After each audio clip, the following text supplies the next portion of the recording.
विद्यार्थी मित्रों, economics 11th में चैप्टर 5 में हम स्वाध्याय का अंतिम वीडियो बनाएंगे और यहाँ पर पहला प्रश्न है, वैकल्पिक उत्तर के लिए है औसत खर्च रेखा का आकार कैसा होता है। तो आप यहाँ पसंद करेंगे विकल्प बी और बताएंगे यू आकार जैसा होता है, जैसा कि हमने आगे वीडियो में सीखा हुआ है। किस खर्च को मापा नहीं जा सकता है, इसके लिए आप बताएंगे वास्तविक खर्च, इसका विकल्प होगा सही ए। तो वास्तविक खर्च बताएंगे। तीसरा है उत्पादन का प्रमाण शून्य हो तब भी यह खर्च हकारात्मक होता है, तो वो कौन सा खर्च है, हमने आगे पढ़ा हुआ है, विकल्प है डी स्थिर खर्च। उसके बाद है किस खर्च का उत्पादन के कद के साथ सीधा संबंध है। तो उत्पादन घटे या बढ़े तो उसके साथ सीधा संबंध है, तो वो खर्च है कौन सा, अस्थिर खर्च। तो सही विकल्प इसका है डी। पांचवा प्रश्न है किस बाजार में औसत आय और सीमांत आय समान होती है। तो हमने देखा कि पूर्ण स्पर्धा के बाजार में दोनों समान होता है, तो यहाँ पर आपको विकल्प बताना है ए। उसके बाद है स्थिर खर्च रेखा का ढाल कैसा होता है। तो स्थिर खर्च का ढाल हमने देखा रेखा का, तो एक्स अक्ष के समांतर होता है, तो सही विकल्प आएगा इसका सी। उसके बाद आता है एक दो वाक्य में उत्तर देना है। उत्पादन बढ़ने पर औसत स्थिर खर्च क्यों घटता है, उसका कारण बताना है। इसका आंसर आप देखेंगे, इस तरह बताएंगे उत्पादन बढ़ने पर कुल स्थिर खर्च अधिक से अधिक इकाइयों में बढ़ जाता है या विभाजित हो जाता है, इसलिए औसत स्थिर खर्च क्या होता है, घटता है। यानी जितना उत्पादन होगा उतना ही वो इकाइयों में बढ़ता चला जाएगा, और यही कारण है कि औसत स्थिर खर्च घटता रहता है। दूसरा प्रश्न है सीमांत खर्च ज्ञात करने का सूत्र बताइए। तो सूत्र हमने आगे देखा हुआ है, तो आप इस तरह भी लिख सकते हैं MCN is equal to CN minus CN-1। इसको समझा देना है आपको।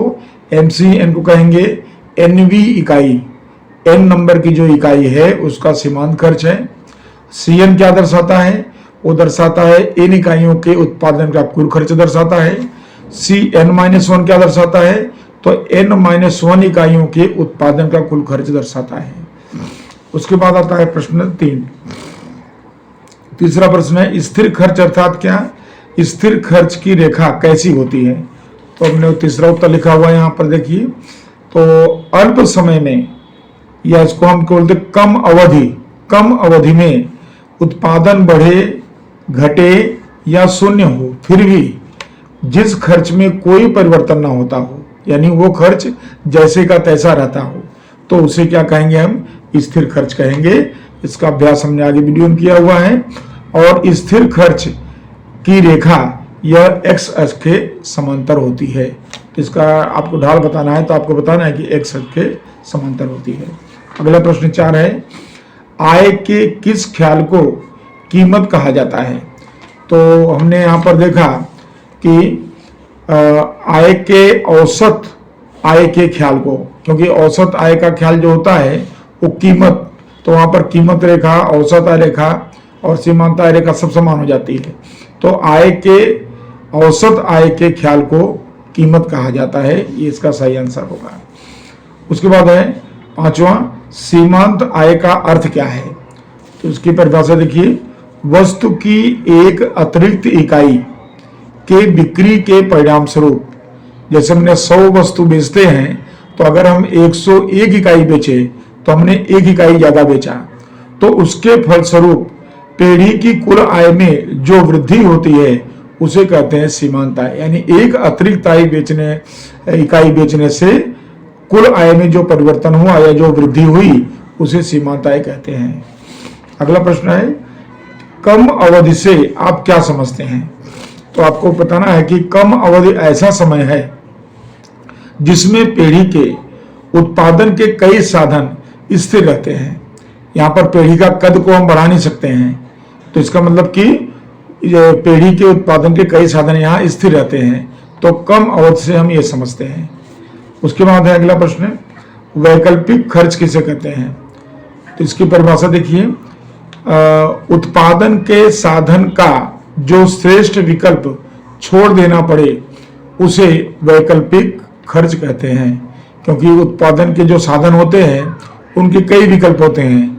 तो जैसे हमने खेती का बताया था, तो गेहूं और कपास, अगर दो चीज का उत्पादन करना है, कपास में ज्यादा हमको मिल रहा है तो हमने गेहूं का उत्पादन छोड़ दिया, तो गेहूं के उत्पादन से जितने रुपए का हमको मतलब छोड़ देना पड़ा या नुकसान होना पड़ा, तो वो हमारा क्या कहा जाएगा, वैकल्पिक खर्च माना जाएगा। तो उत्पादन के साधन का जो श्रेष्ठ विकल्प छोड़ देना पड़े उसे वैकल्पिक खर्च कहा जाता है। उसके बाद प्रश्न 8, और ये है मुद्रकीय खर्च का क्या अर्थ है। तो इसके लिए आंसर देखिए, उत्पादन, यहां पर आप बताएंगे, उत्पादन प्रक्रिया में मुद्रा के स्वरूप में जो खर्च होते हैं, रुपए में जिसको कब कहते हैं, तो मुद्रा के स्वरूप में जो खर्च होते हैं उसे मुद्रकीय खर्च कहा जाता है। तो मुद्रकीय खर्च की परिभाषा बताएंगे कि मुद्रा के स्वरूप में होने वाले खर्च उत्पादन की प्रक्रिया में मुद्रकीय खर्च कहे जाते हैं। अगला प्रश्न है, और वो है सीमांत आय की अपेक्षा सीमांत खर्च कम हो तो पीढ़ी को क्या प्राप्त होगा। तो इसका उत्तर देखिए कि अगर सीमांत आय से सीमांत खर्च कम हो तो पीढ़ी को लाभ होगा। ऐसे भी आप समझ पा रहे हैं, आय अधिक है खर्च कम है, और इस वजह से पीढ़ी को क्या मिलेगा, लाभ मिलेगा। और अंतिम प्रश्न है, वास्तविक खर्च किसे कहते हैं। तो वास्तविक खर्च की परिभाषा आप देखेंगे इसके अंदर कि उत्पादन प्रक्रिया से जुड़े श्रमिक, नियोजक, पूंजी का मालिक, ये लोग जो होते हैं, जो व्यक्ति हैं, तो इनके द्वारा जो त्याग, थकान, अरुचि या मानसिक शारीरिक कष्ट उठाते हैं, वह उस वस्तु के उत्पादन का वास्तविक खर्च कहा जाता है। तो आप देख लीजिए, श्रमिक जो श्रम करके वेतन कमाता है, नियोजक जो सबको इकट्ठा करके लाभ कमाता है, पूंजी का पति जो पूंजी देता है, तो ये सब त्याग करते हैं, थकान महसूस करते हैं, अरुचि महसूस करते हैं, मानसिक कष्ट महसूस करते हैं, शारीरिक कष्ट महसूस करते हैं। तो ये सारे जो चीज हैं, ये उस वस्तु के उत्पादन का वास्तविक खर्च कहे जाते हैं। और आप ये समझ सकते हैं कि वास्तविक खर्च को मुद्रा स्वरूप में प्रस्तुत नहीं किया जा सकता है। क्यों? क्योंकि ये कैसे चीजें हैं, ये अमौद्रिक चीजें हैं, इनको हम मुद्रा के स्वरूप में प्रस्तुत नहीं कर सकते हैं। तो विद्यार्थी मित्रों, आज का टॉपिक हमारा यहाँ पूरा होता है, जिसमें हमने विकल्पिक के प्रश्न लिए और एक वाक्य उत्तर आपको समझाए, और बाकी के सारे बड़े प्रश्न आपको वीडियो में उपलब्ध हैं। अच्छी तरह तैयारी करें। धन्यवाद।